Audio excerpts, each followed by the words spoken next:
दोस्तों, सत्यवीर हिंदी इंस्टीट्यूट में आप सभी का स्वागत है। मैंने आपके लिए संज्ञा का टॉपिक चल रहा है। मैंने संज्ञा की आपको परिभाषा, उसका प्रकार, व्यक्तिवाचक संज्ञा, जातिवाचक संज्ञा बता दिया है। अब मैं अगली संज्ञा लेके आया हूँ, भाववाचक संज्ञा।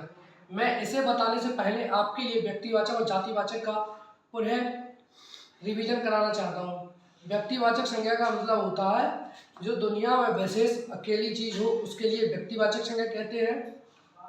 और जातिवाचक संज्ञा कहते हैं एक जैसों का नाम, एक जाति या उपजाति का भूत कराए, उसे जातिवाचक संज्ञा कहते हैं। अब व्यक्तिवाचक संज्ञा देखो, ये क्या बताना है व्यक्तिवाचक में, जो दुनिया में विशेष और अकेली हो। ऐसा मानो कि संसार क्या है, दुनिया में विशेष है, अकेला है, तो संसार में क्या होगी, जाति, वो संसार में क्या होगी, व्यक्तिवाचक संज्ञा। अब देखो, आया सूर्य, सूर्य दुनिया में विशेष है, अकेला है, इसमें भी व्यक्तिवाचक संज्ञा हो जाएगी। अब मैं दो चार उदाहरण आपके लिए जातिवाचक संज्ञा के देता हूँ। ऐसे आपका उदाहरण आया गाय, तो गाय में पूछेगा कि आप कौन सी संज्ञा है, तो आप जातिवाचक संज्ञा लगाएंगे, क्योंकि गाय जैसी और भी गाय है। अगला अगर पूछता हूँ काली गाय, नहीं, काली गाय पूछता है तो उसमें आपको जातिवाचक संज्ञा लगाना है, क्योंकि काली गाय सिर्फ एक नहीं है, काली गाय और भी हो सकती है। ठीक है नहीं। आप इसको हम भाववाचक संज्ञा को पढ़ाएंगे आपके लिए, आपको रिवीजन करा दिया हमने।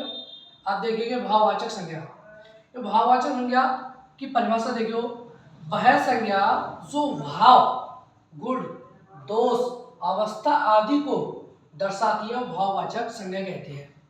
भाववाचक संज्ञा सदैव एक वचन होती है, अदृश्य होती है। अदृश्य का मतलब जो दिखाई नहीं देती है, इसे हम महसूस कर सकते हैं सिर्फ, इसे बोलते हैं भाववाचक संज्ञा।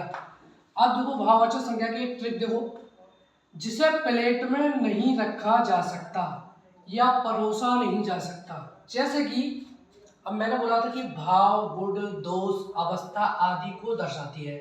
भाव में क्या आ जाएगा, खुशी। खुशी अपने मन के अंदर उत्पन्न भाव है, इसके लिए खुशी, दुख, उदासी, प्रेम, क्रोध, ये भाव है। आप ये बताइए कि प्रेम को किसी प्लेट में परोसा या रखा जा सकता, नहीं रखा जा सकता। ऐसे गुण में देखेंगे ईमानदारी, परिश्रम, अच्छाई, साहस, हरियाली, वीरता। अब दोष में आ जाएंगे हम बेईमानी, बुराई, गुस्सा।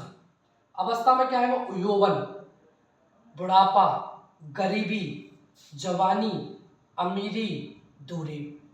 इसमें अब देखो यही है जवानी। जवानी को हम देखा नहीं जा सकता, इसको ये अदृश्य है, ना ही प्लेट में परोसा जा सकता, ये सिर्फ भाव है। आप जवानी को छू नहीं सकते कभी भी, ऐसी आप समझ लीजिए खुशी, खुशी को छू नहीं सकते, ना ही इन्हें देख, मतलब अदृश्य, दिखाई नहीं देती है कभी। अब अगला देखेंगे प्यास। प्यास भी क्या है, इसमें ये भाव है, भूख, नफरत, मोहब्बत, सजावट, बनावट, मिठास, सहायता। इसे कभी देखा नहीं जा सकता। अब देखो, आप कोई भी बोलता है मिठास में क्या है, भाववाचक संज्ञा। अब मीठा होता तो मीठा क्या हो जाएगा, विशेषण। हमने बोला यह गन्ना बहुत मीठा है, तो इसने गन्ना की विशेषता बताया, मीठा, तो ये विशेषण हो गया। अब यहाँ होती मिठाई, तो मिठाई बहुत सारी मिठाई होती है, तो ये जातिवाचक संज्ञा में चला जाएगा।